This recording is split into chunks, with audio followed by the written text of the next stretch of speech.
Okay, we're live, but I know we got to populate on Facebook, so let me jump to my Facebook here. No worries. And do you want me to share this? Yes, please. I'm getting ready to share mine right now. Cool.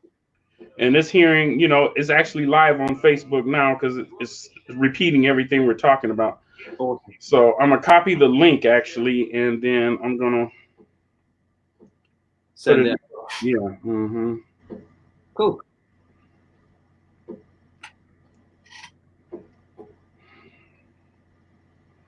And I'm tagging people. So let's see if Shirley's up. She might still be up.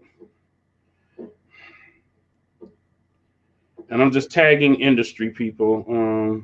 Cool.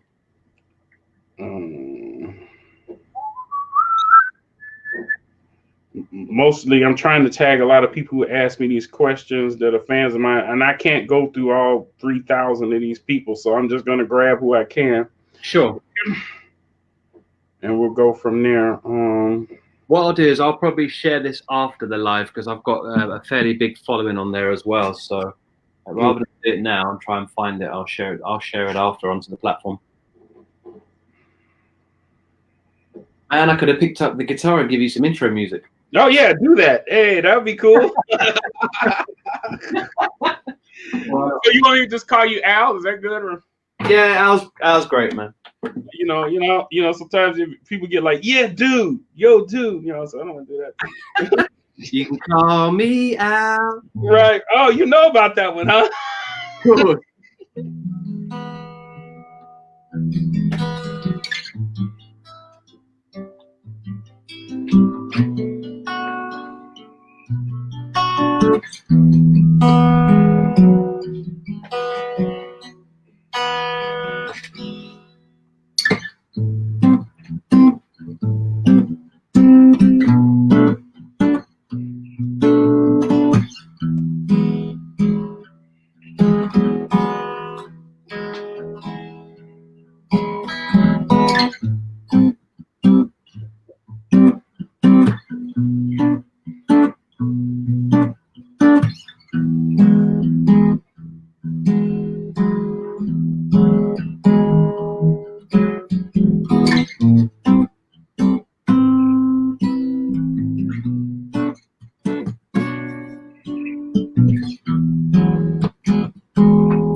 You're distorting a little bit. Distorting? Yeah, it was kind of distorting. Maybe it was on my end, possibly. My bad. Can I, let me see if I can adjust the audio. Hold on. Don't think it allows me to, echo cancellation is on. You're good wherever you're at now. It's just sometimes it'll distort. Okay, no worries. Yeah, I can see it gets quite high. Let me see. There we go.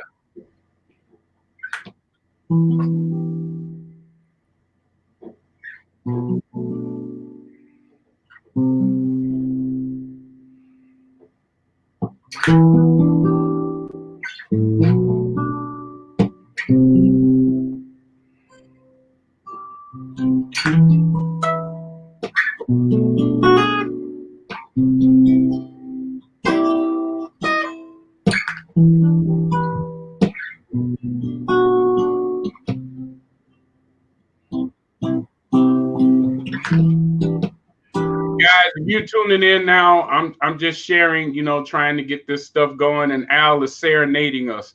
So Al's gonna be. I want you all to start sharing this if you're in the music business, and stuff like that.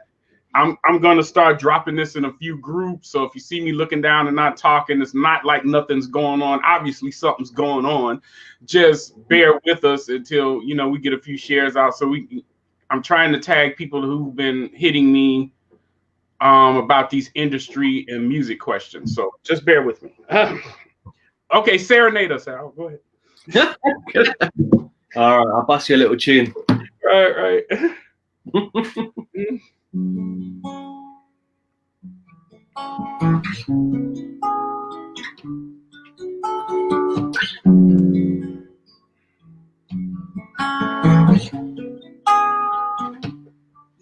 Oh, pretty lady, won't you come on home with me tonight?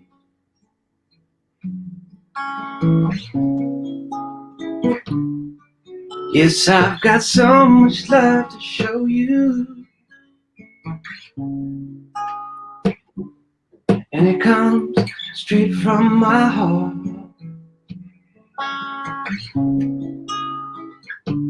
I'm gonna take you places,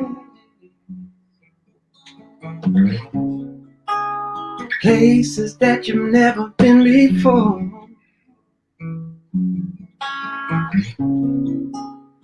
I'm gonna show you some things, baby, that you haven't only ever dreamed of.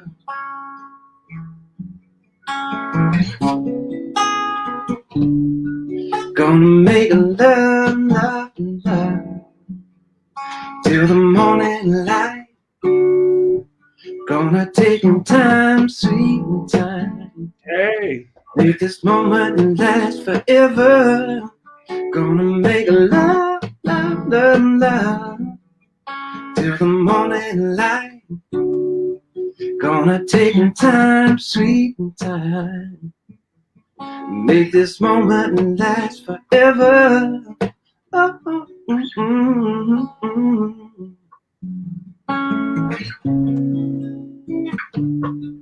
yeah, yeah, yeah, yeah.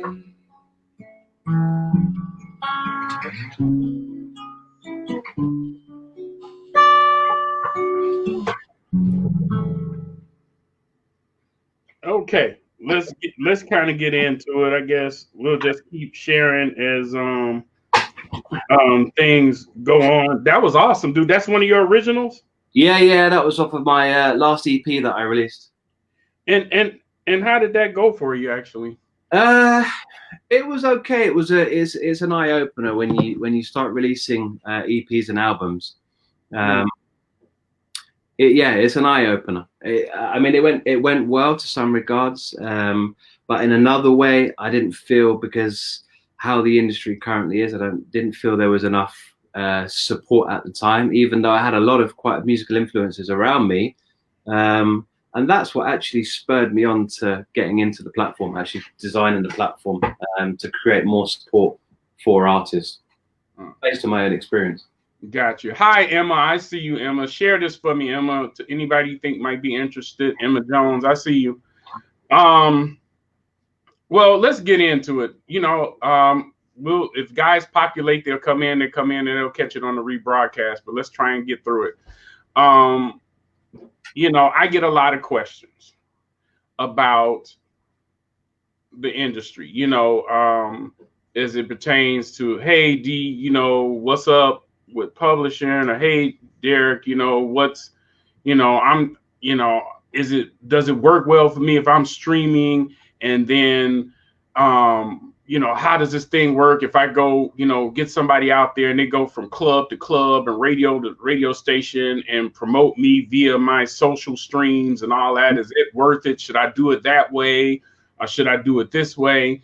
I'm trying to start a label. I'm signing people, and I'm running into the issues. They're thinking they're making all this money, and I'm always having these arguments with them, because they see their music all over, but it's not selling like that, and I'm totally at the mercy of the distributor that I'm signed with, to get stuff out there. How do I handle all this? So I get all these types of questions, and of course more, and and then we just did a thing where I had went live talking about vinyl versus, I'm still a firm believer in selling units. I like selling units. Yeah, I totally agree. Yeah, I like selling units. I think we had a better control of selling units then, and I think realistically it was better for the labels, even though the labels were complaining at the time that it wasn't as cost effective, and it was easier for them to do it this way. And I'm thinking that was all conglomerate, bullshit. I'm not a fan of Clear Channel. I'm not really a huge total fan of Live Nation and stuff like that, because to me, it's a good old boy network. I mean, you got to look at the big three labels that are out here. They're buying up, either they're buying up the publishing, they're buying up, trying to buy up the indie labels, or they're trying to tie up all the artists that they can. On the labels. Now, I get it, but then on the low, you break up, and then all of a sudden Clear Channel pops up, and then only your music is able to be played on these stations, on the FM stations, and I don't see how people don't see that that's foul. And you skated through it on a technical difficulty. I shouldn't say difficult. You skated on it on a technicality. Well, technically we're not this, but we're this. And it was the same way with the concert tickets. Then, so MP3 age hits, and I'm just trying to set the scene here. MP3 age hits. Everybody's putting out digital music now, because you running into guys that's like, hey man, screw these labels. If they're not putting out my stuff, I'm gonna go independent and I'm gonna put my own stuff out, and screw everybody, and I'm gonna do all this digital distribution and streams, and I'm gonna make my own money. And then that doesn't always go that well. Pan out. Right. And so now labels are looking at the fact, they go, oh, okay, well, I can go along with that. Let me watch and see what you got on YouTube. Let me see what you've developed on your personal streams. Let me see what your following is. And then I'll see if it's worth me messing with you. Yeah. So then they grab you and they say, we're going to do this. We're going to advance you $1 million. Mm-hmm. You're like, whoa, I'm rich. And then reality sets in after, if you got management, what are they getting? About 20%? Then the label, basically you're still at the mercy of the label, or at around about about 40, 60%, more, probably more like 60%. Yeah, so, you're on about 3 or 4%. Right. So when it's all said and done, you might be sitting around about, $285,000, $300,000. Now, out of that $300,000, they say, hey, you can go find a place to live. You got to pay your own musicians. You got to pay your own studio time. You got to pay for your own videos. Okay. So you got to buy all of that out of your money. And oh, by the way, it's a loan. It's a loan. It's a loan. and you go, wait a minute. So then they say, yeah, well, we're expecting that you're gonna sell XYZ amount of music at this time. This album or these albums should sell. And if you don't make that benchmark, then they bench your music. Yeah, they shelf you. Yeah. And then you can't move. Now you can't go anywhere else. You can't do anything. You're in debt to the label. You can't go anywhere to make any money. And, it's kind of like the Prince thing. Okay, I'm Prince, formerly known as, and this is me now, because I can't make money here because you have me tied up here. So I got to recreate myself and do this. But I can't. And then I don't have control of any of my masters. Yeah, correct. So, now it's a battle. I want my masters back. Go ahead. So tell me something. That's why a lot of the artists, people ask the question, what happened to that I hear it regularly. What happened to that artist from back in the day? What happened to this artist that released, a couple of songs? They were meant to come with more, and they just suddenly disappeared. And I think you've answered some of that right there, in the fact that they're not fulfilling the label compared to their higher selling artists. Therefore, they shelf them because they haven't got the budget to put into that. They'd rather put the budget into the artists that they're already making for them than potential new artists that are coming up. So I mean, the industry works, or in the past has worked in some regards, that in order to do well, you have to have some financial investment. That's the same with any business. And the problem is that a lot of artists, bands, musician producers, they don't it's very difficult to step out of creative mode and into business mode, because in order to succeed as an artist, or someone who's looking to release music, you have to have a business mindset. But to try and get an artist to move into a business mindset is very, very difficult. And that's why, we do need people in the industry that will support us in that journey, and give us the business ethics, give us the business support, and marketing. Because really, as you know, with any business, it boils down to 80% marketing. Artists now, I believe, are starting to take it upon themselves, especially with COVID and the lockdown, to start promoting themselves more. But the issue that we have, second issue, is that with so many different things that are available that could be part of that conglomerate system which you're talking about, are still nailing it down, to how they want it to operate, for example. So, for example, Spotify, anyone can put their music on Spotify. I mean, I don't know if you know that you can actually put music on Spotify that hasn't even been mixed or mastered. You can just upload something and off it goes. No, I didn't know. Yeah, I'm on Spotify via my distributor, but I am as well. I mean, don't get me wrong. I mean, at the end of the day, every channel, everything has its positives. It's really kind of what works for the individual. For some people to have a record deal, have a major investment in them, if they're a hot artist and they're selling it at the end of the day and they're recouping that money back, they're recouping it for the label, and they can go on to continue making sales, then great. But as you know, it can take years for them to actually start seeing anything from what they've done. I don't think people realize, a lot of us are under the illusion as an artist that you're going to hit big money and then you're gone clear. It's not.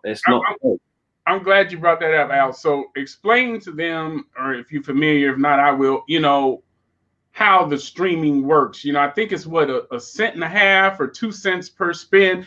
So you would have to realistically make what, about 1 million spins to see something like $2,000 a month? Not in a month. No. An independent artist that has released their music on there. So in English, it would be, I think it's 0.004 of a pence, which works out you need about 1,000 streams to earn, what you'd sell a single for in the past, roughly. So if you was to get 1 million streams, I think I'd probably, for 1 million streams, I mean, my music is on the way to 1 million or just over 1 million or something like that streams, as an example. So you're talking at about £1,500 to £2,000, which in dollars, I think is about 1,300 or something, is it? 1,000. Right. So that's why I was thinking around 1,500 or somewhere in there. Don't get me wrong. It's, it's money. It's helpful, but ultimately, it's not enough for any professional musician to sustain themselves. So we're in a bit of a catch-22 dilemma here, because we're pushing music that a lot of people don't really want to hear, that is not really expansive in terms of musical creation. Let's just say that we've got so much creative ability out there that isn't getting heard, that isn't actually in the mainstream, because of that fact. It's not great. I mean, streaming has its place, and streaming took place of when we lost our direct sales. Streaming took over as a remedy for the music industry, and I think that in some regards, when it initially came about because of Napster, do you remember Napster? Mm-hmm. It was kind of successful to some degree. But actually, we're reflecting back as artists, and probably even people that are working. I know a lot of people that have worked in major labels. So a lot of people have lost their jobs. The music industry is just absolutely. I know so much. And I'll be honest with you. Same as you. I'm very much a great believer in the quality of a product. At the end of the day, even though I'm a musician and I'm a very creative soul, I also believe that when you're creating something, you're creating a product to sell, to market, of which has to be of high quality. Okay. Now, this is why my comment came about in relation to Spotify. Now, I've got nothing against Spotify. I think they serve a purpose, and over duration, they've helped a lot of people. But ultimately, I think if everybody is continually supporting the streaming method and only the streaming method, which we're being pushed down the digital route, which is a whole nother subject entirely, but I'm not going to get into that. When we were younger, as you remember yourself, we liked going to the record shop and actually physically touching someone's product, physically seeing their pictures and interacting, go, hey, man, look at these guys, you know, and there's an energy with that. Nowadays, we've become very throwaway, and we don't really respect the energy of what the person has created. So you look at the process of creating the album artwork, which was always huge, you know, and then everything was listed on the liner notes, you know, it was done at this studio, it was mastered here, the engineer was so-and-so, the executive producer, the producer, everybody had their story. And that's what was so cool about albums and records back then. Sure. You can still do it with your MP3s, but nobody really pays attention to that. They go like, oh, there's the song I like, download, okay, and that's it, you know. And I that's why I was telling you early before we went live, I miss the days of selling vinyl and units. But vinyl's made a comeback though? But vinyl's started to make, because I've had artists that have been burning a lot of their material on vinyl still. So I kind of was hoping to, you know, through the platform that we're doing, is to push people back into that as well, because you see the problem is, and I think it's going to be a difficult one. It's going to take some time and the industry's effort to actually work together on it, because there is a huge potential to step backwards but forwards at the same time, because we don't have to lose the digital era. We have to find a way to merge the two together. And what I've created is the ability for artists and bands and musicians to earn via the direct sale again. But I've implemented a very, very clever system which allows the fans to actually get involved in part of that distribution process. So it's a self-perpetuating cycle that supports each other. Okay. Now would your site, and you know, I'm gonna let you go in and breaking down your site and all of that and how it works. It's two-part question. Is your site an alternative? I'm so tired. Alternative to streaming, or does it work hand in hand with streaming? Is streaming at this point worth it? Is MP3s, in your opinion, at this point worth it? And how would it benefit the artist and, I guess, the fan? That's a lot, I know. Okay, no, that's fine. So initially, starting with your first point, in relation to streaming, we will potentially look to support artists with streaming later. And the reality is that we would hope to actually pay more for artists streaming. And make it a bit more of an exclusive service, because I think that one of the issues that I found with the industry currently is that literally everybody and anybody can release their material, because obviously with the ability to buy equipment a lot cheaper and produce stuff from home and have the services that will literally allow any kind of music to be distributed, some of which actually the majority of the older generation and mid-generation don't really want their children listening to in the first place, because it's degrading women, it's you know, promoting racism, it's promoting hatred, it's promoting negative attitudes and qualities that we as a people don't really want to have to deal with, to be honest with you. But we sucker it because it's what's there, it's the only thing that's available. So that's my thing at the moment. Is that's what I meant by the clear channel control and the big three gangstering coming together like a mob force down your throat. That's right. So what I've tried to do on the platform is keep it that, because we have to review the music that gets distributed to us. We have to review the music first of all. It's not something that, you know, we listen. We have markers and flags for each bits of content that are not going to be acceptable for children, you know, for young viewers, that are promoting racism, even down to swearing and stuff like that. I know obviously because we do live performances as well, which I'll get into in a moment. But there's certain standards that we have that we try to abide and keep by.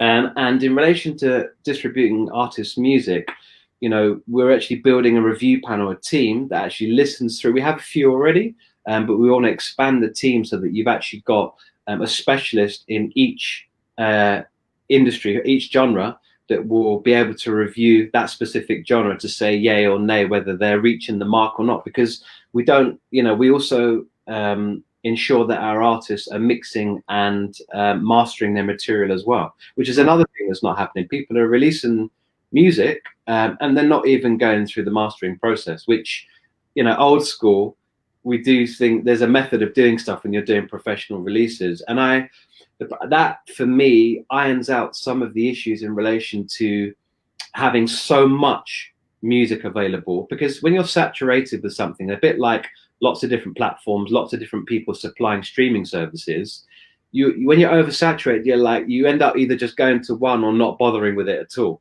and you go back to some old CDs or do you see what I mean? So right. Yeah, it's about limiting it. Now, what we do on the platform is we have two main aspects of it. One is to promote artist music. So that is, if an artist has released music previously, if they've got a back catalogue, or if they have new releases that are coming up that they want to promote, what we do is we have a promotion aspect on our platform, which is to basically it gives digital links for the artist to share the links directly to their music.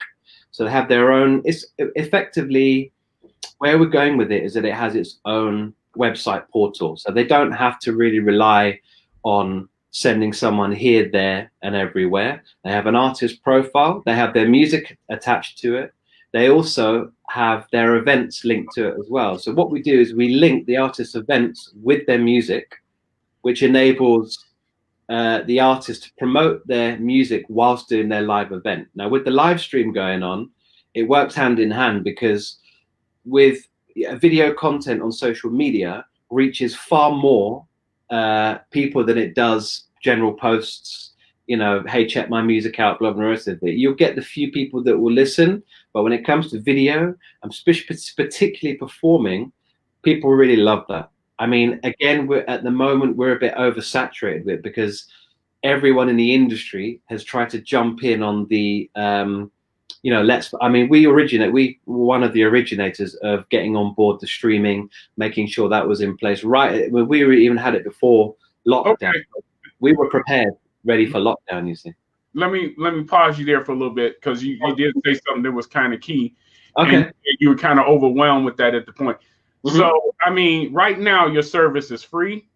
Absolutely free, yeah. No monthly fees. And okay. Free.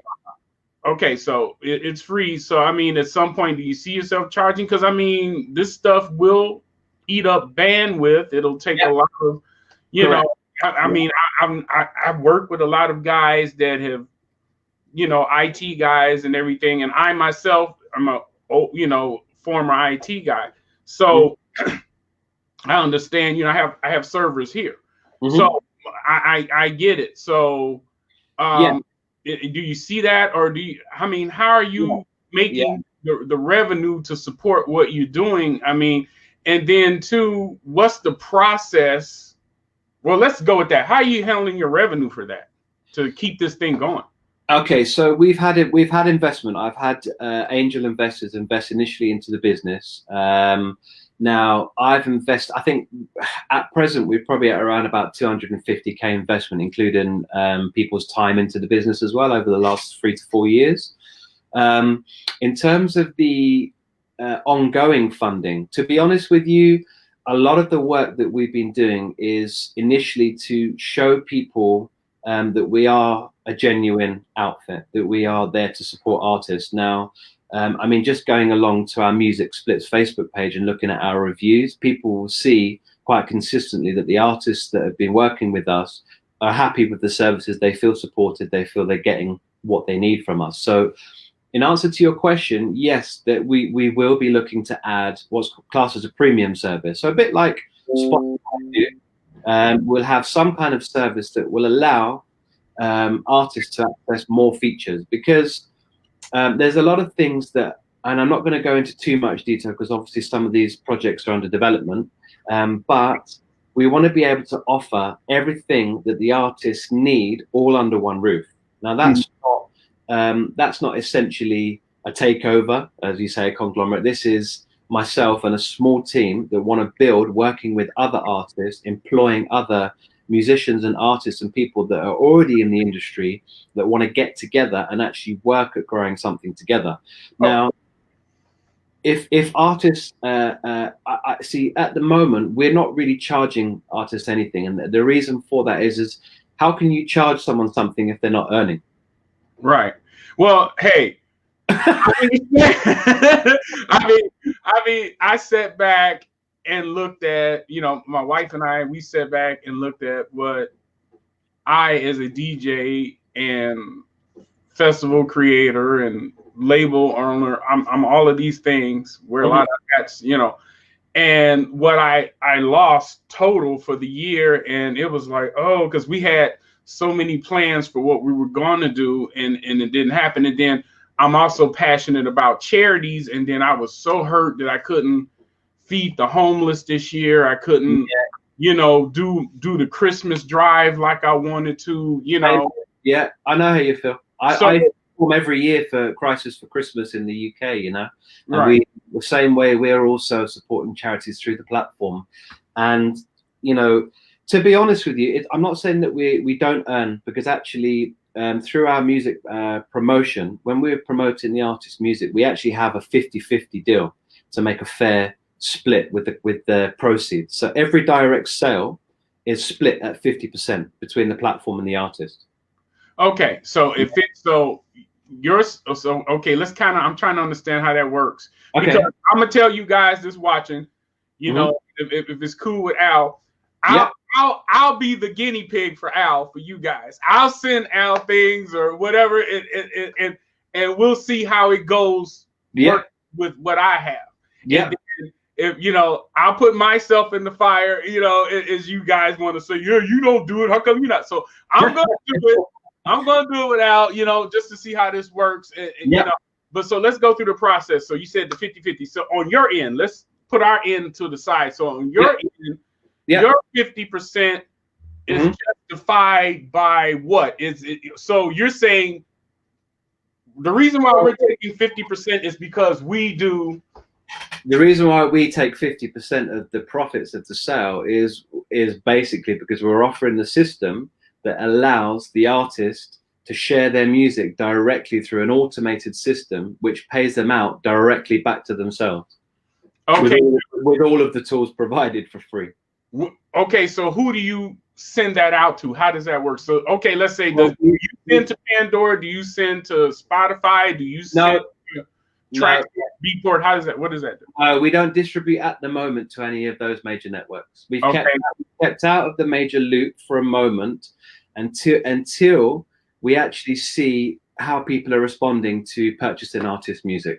At the moment, I'll be really honest with you, we've had more success in the live stream events, and so many artists joining daily, and some of the artists actually earning the same, sometimes if not more, for a live streamed event than what they do actually turning up to an event, which really is phenomenal.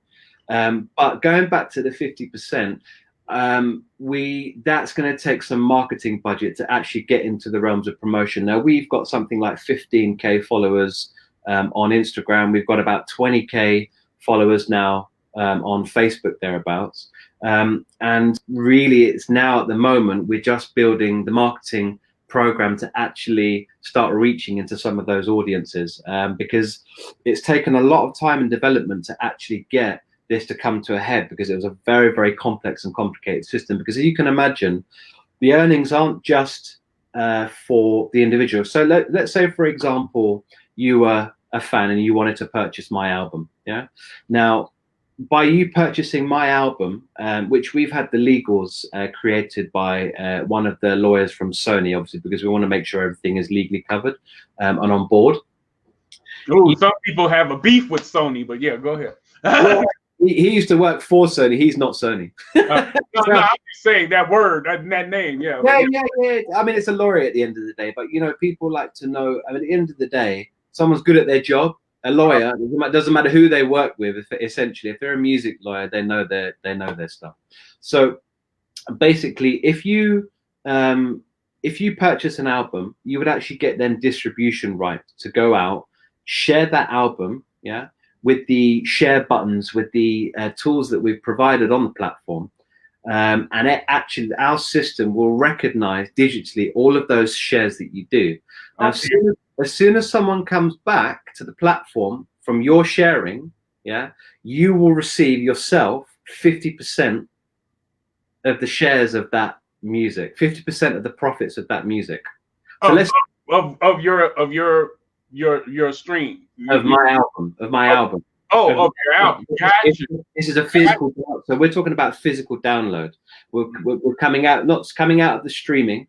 We're literally dealing with direct sales. Yeah. So I can. Okay. So I'm going to go through the process. The reason why I'm asking these questions out because people get things confused. Because of course, we were talking and they said, "Oh, well, then if I go with Al and his company, then all my stuff will get distributed out." So you answered that. No, that's not the case. So that's good. Yeah. So this is why I'm kind of breaking it down. And I don't want to say for the slow people in the room, but everybody doesn't understand everything the same way. So I'm trying to get it at every different angle. So let's use me. Okay. I'll just grab one of my albums. Okay. What's one of my albums? I just did one. Okay. Smokin' Breaks. Okay.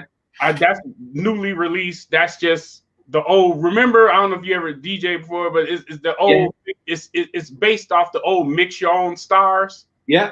Where you had all the different sound effects and beats and breaks.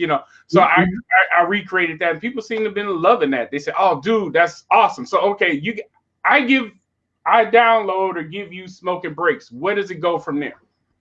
Okay, so you submit it to the platform. So where it goes from there, once you submit it, we review your submission to make sure that the artwork is above board, that the quality is in place, and obviously like the things that I mentioned: no swearing, no racism, no anger, hatred, and violence to some level, let's say, because obviously we have emotions as humans. We're allowed to express ourselves. Mm-hmm. At that point, once it's accepted, it will then be put up on our promotions page as well as our homepage. Yeah. Now, artists, when they sign up, they have their what's called an artist dashboard, and they have all of the features that they can use in the artist dashboard to start sharing and promoting their music and their events, and to do their submissions for their events and their submissions for their music. Yeah. So what will happen is that you will get on your share and promote page, you will get given your own personal links to start sharing your music with your own audience. Yeah. Mm-hmm. That can be any way you want. It can be like social media. It can be via WhatsApp, YouTube. You can have a physical link which you can just paste out where you wish, and this will bring up detailed information about your music. Now, once an individual clicks on that link, it will bring them up back to the site. It will give them a preview of your music so they can listen through. It will explain. We have a video explainer there as well, which will explain to people what it is we're doing and why it is that we're doing it. And it will give people the opportunity from there on in to get behind you as an artist. Yeah. So once they decide to support you as an artist, that sale will evidently give you 50%. Yeah. And it will give the platform 50%. Got you. Okay. Yeah. So now Derek's in concert on stage. Mm-hmm. How does that work because let's say I want to, if I record it and then download it, or I should say upload it, or if I say, okay, I'm going to run this live stream via Facebook, YouTube, how would you guys capture that as a live? What is my process to do that now? So are you talking about a live? Because I'm getting confused. A live performance. If I'm on stage, okay. I come to to the UK and I'm playing, and I'm gonna stream it out to everybody. How does it? How would I get it to you guys? Currently, how that stands is at the moment we are doing our live streams through Facebook, and we've been looking at alternative services, but obviously because Facebook cover some of the copyright aspects in relation to artist material and also for PRS, so on and so forth, MCPS, for copyrights, they're paying for a license, so that it kind of takes a little bit of onus off us for a while until we get to a point where we find, I mean, we're kind of at the moment deliberating whether to use, you know, to actually create our own streaming service. So that's something that we're looking at, and yourself and I can have a discussion about this after, because obviously you've made me aware of some other service which could be potentially used. But ultimately, at the moment, we're using Facebook. The reason why I decided to go with Facebook is because obviously the user reach. We were having artists, basically, there's a couple of aspects to it, which is kind of not secret, but it's for the artists to help boost their new fans and to give them growth. So the one thing that's quite important for artists and bands is not just earning money, because without the fan base you can't earn the money, right? So obviously over time we've built up a certain amount of followers that follow Music Splits, that are tuning in on performances and donating directly to the artists when they're doing their events. So what happens is when you list an event with us, okay, an artist has their own event page, on our platform. Now we're actually able to plug the Facebook feed directly into our platform, which will enable the fans to directly donate and buy pre-booked tickets for the fans' performance up ahead of their performance. So there's a couple of different positive aspects to it there. One is the artists get their normal feed of people that are watching their performance, but they're getting a bunch of other networks that are also tuning in at the same time that we're connected to watch and bring new fans to them. So one of the some of the reviews we've been getting is, oh man, these guys have really helped me grow my fan base. And that wasn't even kind of intentional initially. That's happened kind of on its own feet. Question. I have a few questions, and guys, you can drop your questions into the stream here, and I'll ask any questions you want.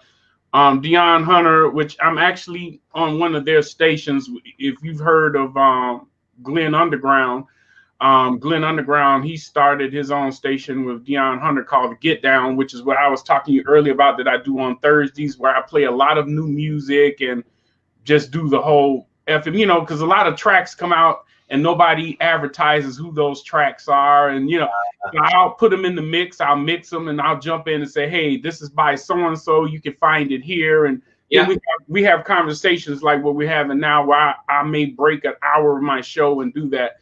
But they have a show called The Get Down that's really good. But the question was, they pay Facebook in the UK, why not here in the US? I don't know if you would even know how to answer that one. Who pay for? Oh, for ads, you mean? I'll be honest with you. I stepped out of paying ads for Facebook at the moment because, in all truth, they're not really delivering. I mean, to some degree, they show to be delivering. They show to be delivering amounts of people in your analytics, but the actual people that do attend aren't really attending.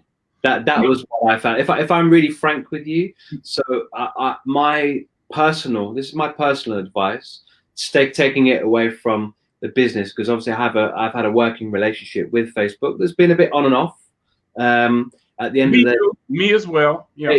They provide a service effectively, and as a professional, I don't want to cause any issues in relation to my business. But on a personal level, I would actually advise artists to consider other more guerrilla marketing tactics and actually personal interaction with people. See, one thing, because I've worked a little bit in social media growth, and I kind of understand some of the dynamics of how you build a following and you can grow your social media.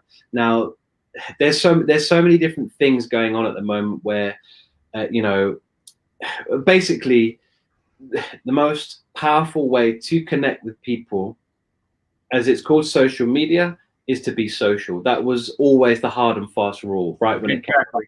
it came, but and the problem is that what a lot of artists are doing, they make the grand mistake of releasing music. It doesn't matter who they've released it through, what links they're sharing, whether it's YouTube, doesn't matter where it's come from. They're just dumping stuff, dumping, and they're not actually. Even myself, if I'm honest with you, and this is purely for amount of time that you have, in order to be successful in terms of the digital era, you need to have someone that is specifically working in that area. So again, it comes down to teamwork. There are specialists out there that once we have the funding for, I will guarantee these artists will be absolutely smashing it. It's a question of budget. I mean, if the labels were to actually get behind, it doesn't matter. I don't care whether it's major, indie, whether it's more angel investors that say, hey, you know what? We actually think what you're doing is really cool. Let's get some money, extra finances into it. I tell you, it's going to blow up. Well, that is interesting in the sense of we've made Facebook billionaires off of free content, our arguments, our discussions, and all of that. And YouTube was neglected for a long time until people said, "Oh, I can make money on YouTube and Instagram." So then all of a sudden everybody started kind of diving over there. But I was preaching years ago on Facebook when they first brought out the live, and I said, we're giving them free content, and I was guilty of it because even in my rant, I'm giving them free content. Yeah, of course. And I was trying to get guys to understand we have to do better in a way of harnessing our content and drawing that fan base to the content. Massive. And we need that one hub or that one person or that group of people that can concentrate those efforts to make that happen.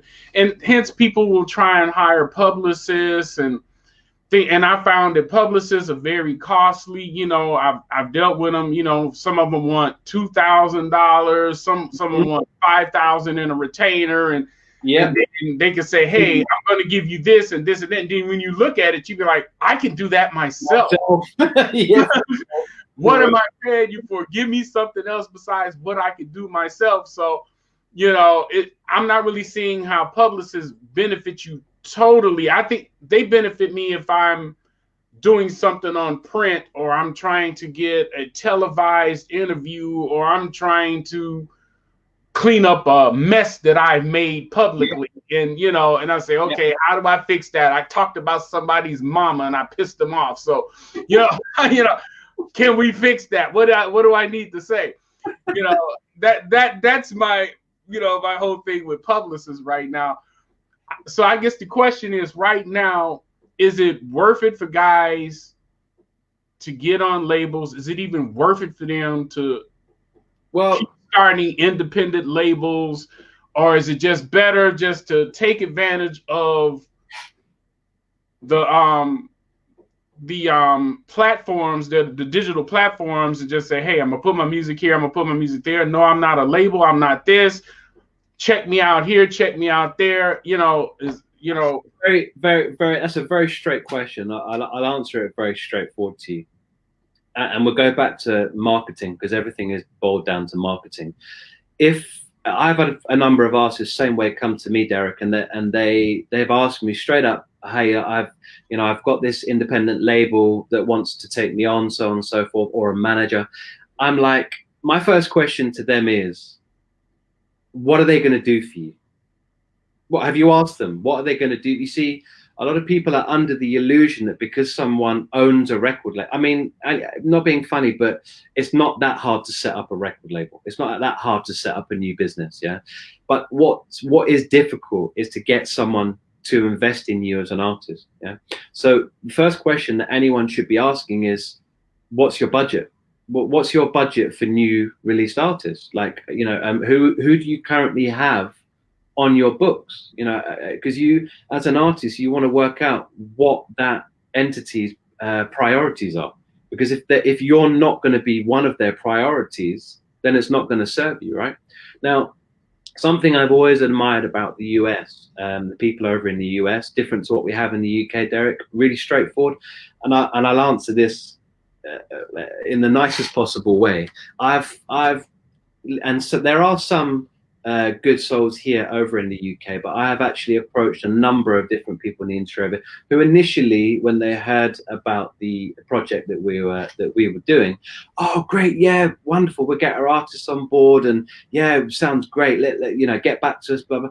When it actually came down to it and we released, everyone went quiet. Everyone was cold here. Whereas in the US, everyone, you see, the reason why so many of the guys and girls over there did so well is because they all bloody work together. And the problem that we have in the industry is everybody's trying to hold their corner. Everybody's trying to say, this is my thing, this is what I'm doing, come and be on part of my thing.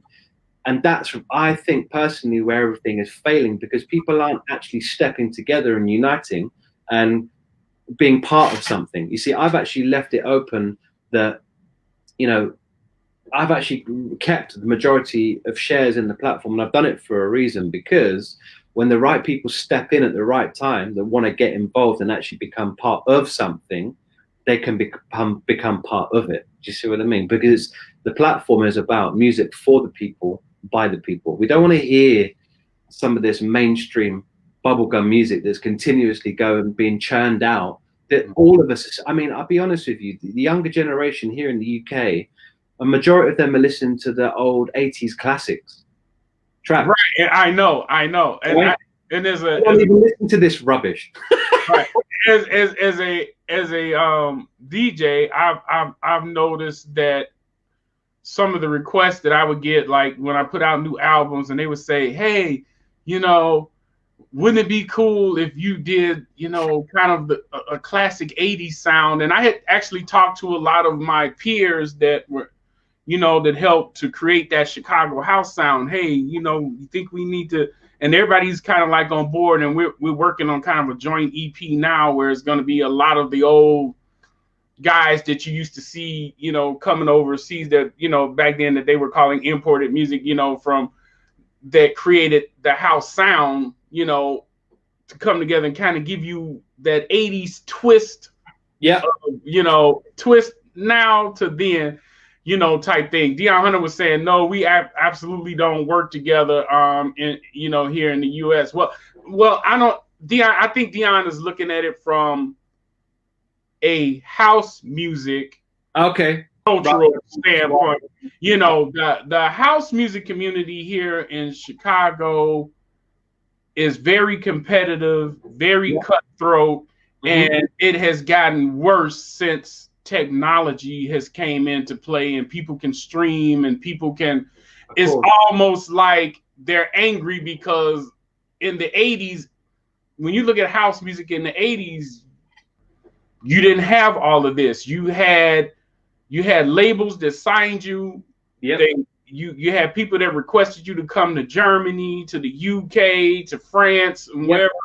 And the labels would work on getting you that, and the labels would suck up every bit of that money and say, hey, here's a pizza and a hamburger, and I know it's 5 of you all. All y'all are gonna stay in the same room, and you're gonna eat off that pizza. And here's 1 can of pop. I hope you got cups.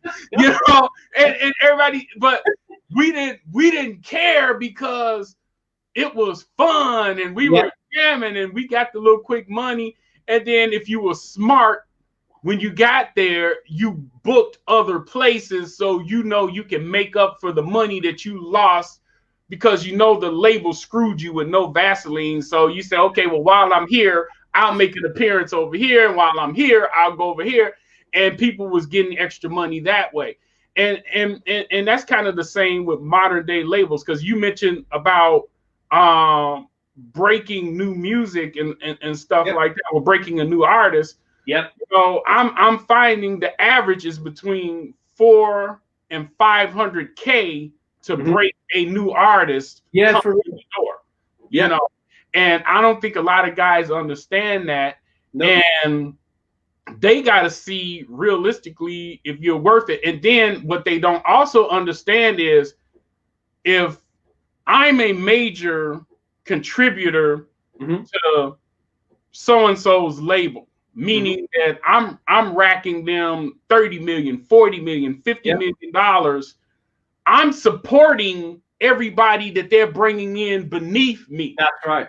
You know what I'm saying? Yeah. And that would kind of make me a bit disgruntled, because I'm like, well, you're taking my money and you're paying out $500,000, $1 million to these guys that may or may not make it.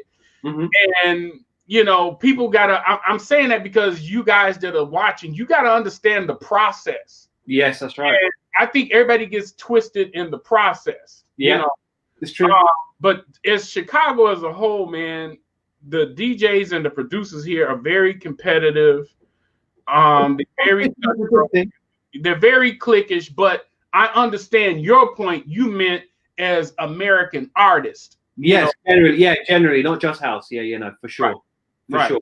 I mean, just generally American artists. I mean, you know, the Snoop and some of the guys back in the day, they literally, everyone jumped on each other's tracks. I mean, even Eminem was, you know what I mean? It was like share and share alike, you know? So, and although, you know, it's all in-house and it can be a little bit seedy at the same time, there's always been working relationships together. If you look at a lot of the UK artists, it's very hard to put two faces together. Name me, apart from Simon and Garfunkel, is one that drops to mind. Like how many, or the Beatles, for example, which we're talking God knows how long ago. We just don't really have it so much anymore. I think I don't know. There's a big gap there. There's a massive gap, and the point that I'm getting to is not really just the artists, but I'm talking about the industry as a whole. I mean, you know, I've got some meetings coming up with other people that have been working really hard in the industry, who I see to be very genuine characters and supporting artists, and they're the kind of people that I will want to work with because of the fact that, and I have contacted people who I felt were like that before, but because of how they've, you know, shown certain things, I wouldn't actually be so easy to run to work with them again. But, you know, there are players out there who do genuinely love music and want to see artists come up and do well and support them, you know? Well, that's why I started the festival that I did, because and I got a lot of flack because of it. And you're welcome to send artists this way. If, you know, I started the Alliance Festival trying to work with everybody in Chicago, because everybody was kind of like, at first, the Alliance Festival was based off a concept. Everybody was having picnics and large events all around the same time, and they were kind of conflicting and butting heads. And I said, hey, why don't we all unite, pick 1 week, and all of us get together, or so many weeks, and all of us get together under the Alliance umbrella, and we just have festivals. We can share speakers, we can share stages, we can share lighting, and we'll just support each other for that season, you know, and that'll help bring in tourism. And everybody got so asshole about it, like, well, how I make money and what do I do and who's in charge and what? Nobody saw the big picture. So then I said, okay. I said, all right. I said, fine. I said, then what we'll do then is this. I'm going to leave you guys alone. You don't get it. And I'll let you keep struggling the way you're doing, and I'll just do what I do. And so then I opened up my stages to new recording artists, to new DJs. And then you get flack from the veterans, and they would be like, well, why are they on there? You know, and how they can't spin, they can't sing. They just put a record out. How can they get on your stage? And you'd be like, well, what do you want? You know, so it was always this kind of thing in Chicago. People, you know? And my firm, my biggest thing that I always say all the time is, you don't have to tell them they suck or they're bad. The audience will. Yeah, for real. I'm giving them a platform. If you get out there, sometimes you only get one chance to make an impression. If you get out there and you bomb, they're going to tell you. If you get out there and you succeed that day, they're going to tell you. I don't have to say, well, I don't like so and so, and I think he or she is a horrible DJ or a horrible singer, and then I get it. I'm not going to put them out there. If they say, hey, I want to get out there and I want to perform, and I think I could bring it, and I always tell them before I let them sign on the dotted line. I said, now remember, you get out there, it's all on you. You can't blame us. You can't blame anybody. Your DJ skills, your vocals, it's true. all of that is on you. You got to make sure your show tape is tight. You got to make sure everything, your band is good. Everybody's good now. And they'd be like, yeah, I got it. And if they get out there and they win that day, it's awesome. If they lose that day, I just say, hey, I gave you the door. Yeah, it's Derek. I totally agree with you. And I'll tell you why. There are artists who are prepared to do the work and do the effort on the platform. And it showed, because the level of earnings that some of the artists have been earning through their live events and music sales have increased dramatically from putting that effort in. You can't expect to do well if you're not rehearsing regularly, if you're not promoting, if you're not engaging with people. One of the last artists we had, he just absolutely smashed it. I mean, he literally sold out more in tickets, pre-booked tickets, than any other artist without even taking the donations. And most of the money is usually earned in donations. I'm glad you said that, and these are going to be next to the last 3 or 4 questions, and then I'll let you go when we can talk privately. But yeah, I have been solicited by companies that would call me or text me and say, hey, allow us to market and promote for you, and we're going to take a cut of this money. Yeah, I've had that as well. And what is that all about? Because I said length, on the phone with some of them in length, talking to them, and I've actually negotiated deals that they're like, damn, who is this guy? I say, wait, we're gonna do this, because they're like, yeah, we call the wrong dude, because I'll be like, okay, let's set up a Zoom or let's set up a meeting, and let me have my people on board so I can really see what you're talking about here, because the way I see it and the way I've been doing, oh, well, yeah, we see you've been in this a while. Yes, I have. For real. So, and then they just kind of fell off, dude. And then even when COVID hit and they kept saying, well, we could still push this and we get a percentage of your tickets and we're going to get a percentage of this. And I'm like, well, how does that really work for me? And why should I even be bothered with that? Oh, because we're going to get you out to all of these platforms. I had 2 different companies, and I won't mention their names, that hit me on that. And I thought that was really an interesting thing. So, in some aspects, other people might have been hit with that. Would they say that's a parallel of what you're doing or no? I think that's very, at the end of the day, because I've had very similar to you, and they've actually been extremely large companies, again, which I won't mention names because of business ethics. And I have my own personal opinions on working with particular companies because of what they're promoting. If a company was promoting something positively, and it wasn't actually having a negative impact on society and people as a whole, I would consider it. And I'll tell you why I'd consider it, because if someone has a network, and this is what I've realized about our platform, is if you can reach into powerful networks, as an artist or a band or a producer, that's where it's at, really, on a digital level, because it's the difference between earning a few hundred to earning a few 100,000. Honestly, that's the difference. So digital, basically, we're saying digital is a constant push, because how I'm pursuing my career this time. Is I'm doing special exclusives and special releases, strictly vinyl.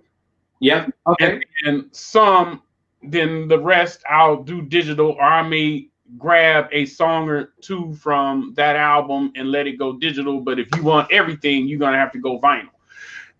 Because again, I'm a firm believer in that. So that's kind of my new business model part of it. Not totally, but that's one part of it that I'm getting ready to work on. And then I wanted to ask you too, in the people that are bringing you music and streams and all of these different things, are you seeing more hip hop? Are you seeing more EDM, techno, house, or is it kind of even across the board, or what? At the moment, I'll be honest with you, we're waiting for other genres to come on board. I'm still because obviously my basis is obviously at the moment has been pushing towards live music. I mean, in terms of music promotion, we have lots of different variants, but we're still building because we're still quite fresh out of the gate, to be fair. I mean, even though we've got I'm not going to give figures away, but we've got quite a large number of artists joining and quite a number are joining every day. It's very difficult. I mean, I've got there's tons of submissions for the team and stuff. You don't break it up. I apologize. You don't break it up according to genre. Like, okay, these are my people. These are my EDM people. These are my techno people. These are my hip hop people. How's that? We will do, but we're not at that level yet where we've got that amount of people to break it into those sections yet. So again, this is something that we're going to have to be looking into. I think that really, it's like we really need more of an artist base in working in different genres. Houses, you see, house music is actually it's one music that majority of ages really like. So it has such a high potential to do well. Now, when you were talking in relation to vinyl, one of the things that we've been talking to artists with is actually enabling them to sell products of their own, merchandise from their accounts as well. Now, vinyl being one of them, because obviously we've had a few of the artist contacts asking, can we sell our physical produce as well? And vinyl is one of the things that come up in subject. So we're playing about with the figures and stuff and how it would work out and doing our research into suppliers to provide it and stuff as well. But it's something it's definitely on the cards for us. So for yourself and others that were only working in physical distribution, we really need to cater for both physical and digital. Okay, so right now, that's pretty much it, man. I'm hoping that, I answered some of these questions for guys, and you've been wonderful, Al. I know it's late there. Cheers, man. So, and all that, and I'm not trying to keep you, but yeah, and most of these guys are kind of talking amongst themselves. So I'm assuming when they do that, we're answering a lot of the questions, which is good because I try and answer all the questions so nobody really has to ask unless they really want to. But I'm seeing them chatting here amongst themselves just about the industry and how people are with each other in the industry. And not so much, I guess we're in a good space because it's not so much about publishing and stuff like that. And I will tell you guys, beware of the publishing thing. I mean, a lot of major labels will pull you in for your catalogs and everything because they really just want to control your publishing. Even managers are doing that currently. Yeah, they are. We've got people in, and it's not good. Right. The managers are even doing that as well. So be careful and guard your publishing. Or I would recommend creating your own publishing company and publish yourself. I mean, get your money in that way. That's one of the things I'm doing. So it's a lot of different things. I myself, I'm telling people right now, I'm not trying to sign any new artists because I don't want to go through the whole thing where I see myself all over the place and I should have millions of dollars. I gave you a hit record on Friday and it's Monday. Where are my millions? So, I didn't want to be bothered with that anymore. But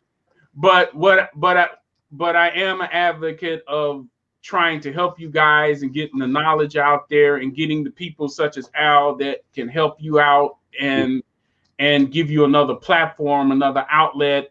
Okay, speaking of which, this last question. Yeah. What about a DJ? How would that work? He says, okay, I'm not a recording artist. I'm not a singer. I'm not a band person, but I could DJ my ass off and I got video or I got audio. Do you do that? Okay, well, the reality is that the platform can be open to everything. Okay, so there's no restrictions at the moment. I believe in we're all creative here to support each other. Right now, on the event side, we actually have left it open even to have artist workshops. Yeah, so we could do things like DJ workshops. We, in the events, if it's a strong event, and the DJ has a good enough following that they know that they can bring people to, that it's going to make it worthwhile. A DJ could list an event effectively. So in order to do that, the DJ would obviously have to have maybe some kind of artist name. So there is a possibility for it, but it's really, it's like in order to get a product out there and to have, some kind of success, you have to go through the basic principles of building up your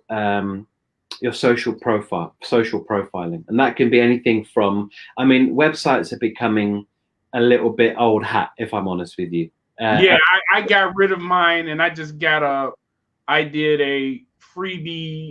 I was paying and all this, and it's paying, and then I just got me a quickie one pager. Yeah.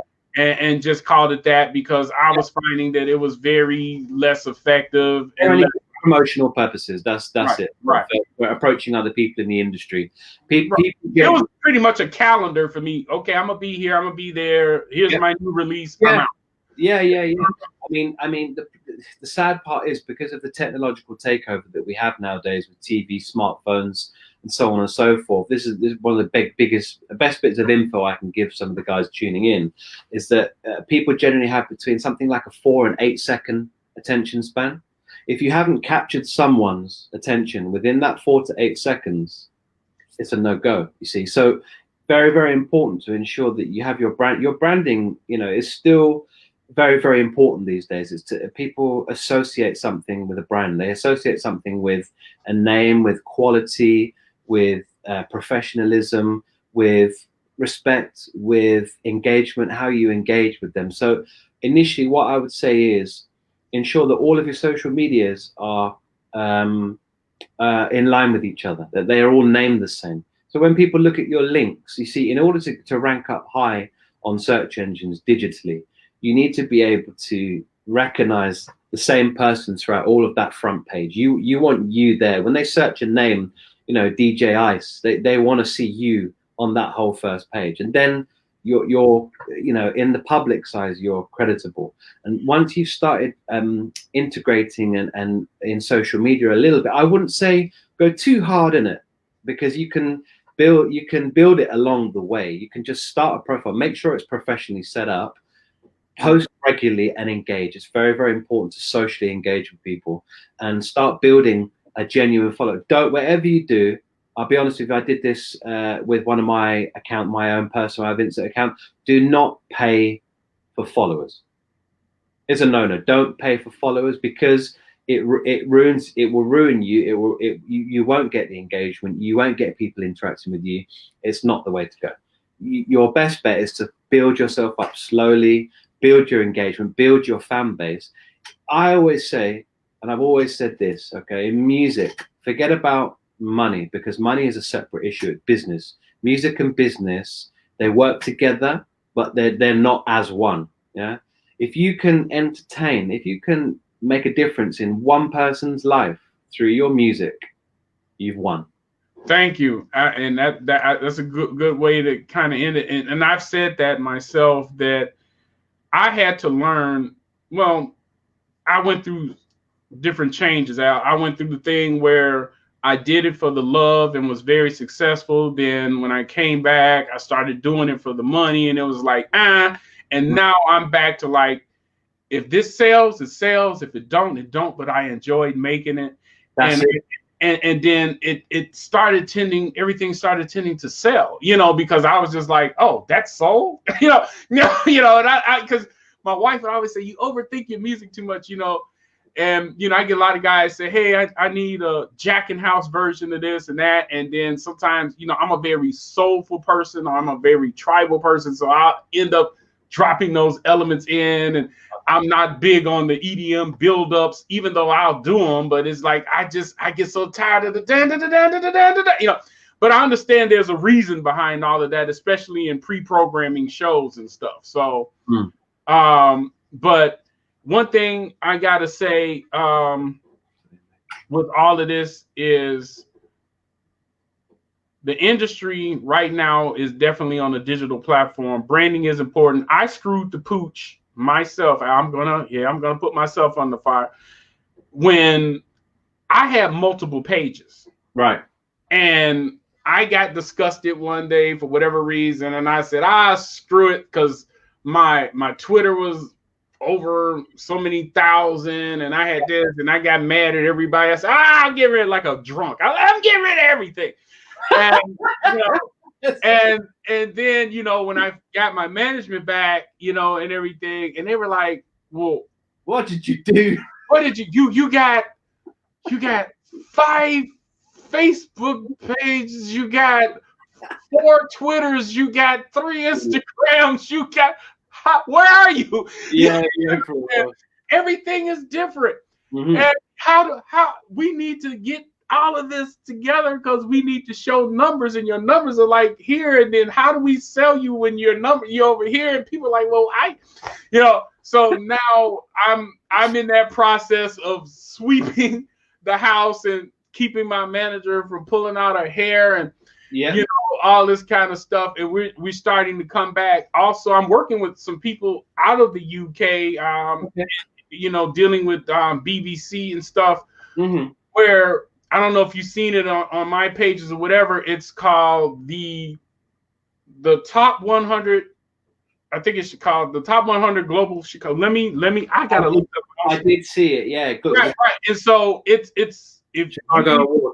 You can send people there, because it wasn't just about Chicago, it was global as well. So if any artist wanted to chart or put their music out or whatever, you know, favorite DJs, favorite producers, because one of the things that they brought up in one of the Zoom meetings, which I thought was very interesting, was they are tired of the Grammy situation. They are tired of that pay to play, pay to chart, type, you know, situation. And they said, if we're going to have something, we need it to be about people's choice. Yes, that's right. And the people should speak and say who this is, not a conglomerate, not a table of people coming around saying, well, I think they should be on there, and I think I'll vote for them. And I think, you know, it's kind of like in the US, you have the regular elections, and then you have the electoral college.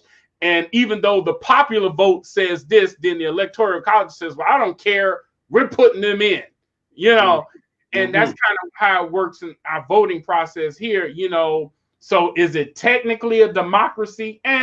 But I was so energized and enthused by that. I said, yeah, I want to get on board. How can I help?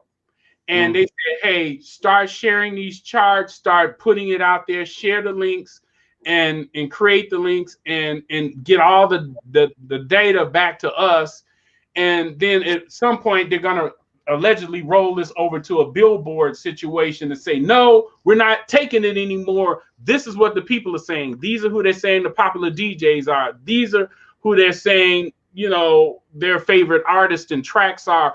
Yeah. Where are you guys getting this from? Because all you're doing is refeeding the cycle of Live Nation to the Grammys to, you know, Clear Channel, and everybody is feeding each other, and all these other people out here are being walked over, ran over, and ignored, and or not getting what they really deserve, even if you are a high. Because I know people that have charted really high, and broke as hell. They don't have any money.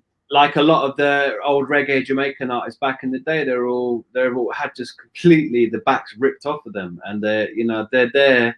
And the reality is, obviously, there's a lot of upset artists out there, but at the same time, you know, when a good producer friend of mine who's worked with a lot of big artists in the past, he said one thing to me, and it always, you know, it stuck with me, and that is, Al, if you're doing music, do it for the music, not for the money. And that was why I said to you before, you see, it's very difficult because we need to earn, and I think that artists should earn for what they're doing, especially if they're, I mean, a lot of the general public don't realize the amount of investment that it takes an artist to put into themselves, their music, their instruments, you know, recording. It costs a hell of a lot of money. People don't know that, you know, a proper professional album can cost up to £10,000 to £15,000 to create. Who's going to pay for that? Streaming's not going to pay for that. I mean, I'll be honest with you. The majority of the artists that have come on the platform, and some of them are, you know, they've got up to 20, 30K followers. Yeah. They've released material and they've only streamed about 1,000 to maybe 5,000 streams if they're lucky on a track. Mm-hmm. And that's only given them £5-10, you know, $8, $7-8. How does that weigh? How can you expect someone to record beautiful music, yeah, and invest their lives and their souls into it to get nothing out? It's not working. And that's why the industry, whether they want to accept it or not, is failing. And it has failed. And that's why we have rubbish, you know, what I would call trash words, trash music that's just being thrown out there. When, you know, really people, artists, genuine artists that are serious about their career need investing in. They need, you know, genuine support, and they need investment. But, well, you know what triggered that whole thing, how I actually got involved, because you said trash music and trash lyrics. Mm-hmm. Was Cardi B's track about, you know, her, you know. And I watch Rhythm and Flow over there, and I'm not gonna lie, I actually liked her. She's quite funny, but I don't like that kind of rubbish. Right. Well, according to her, she really didn't want to do it, but the label management and different stuff like that pushed her into doing the track allegedly. And it went out, and so many parents and people got pissed off. How do I explain to my 4 or 5-year-old child what a wet is? Yeah.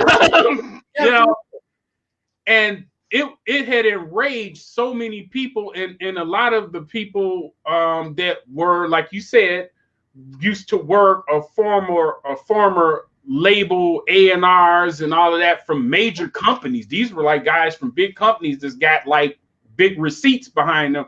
And then they protest. Some of them lost their jobs. Some of them are still working. Some of them people say, hey, we can't keep doing this. We need another way. And that's kind of also how this new charting started. You know,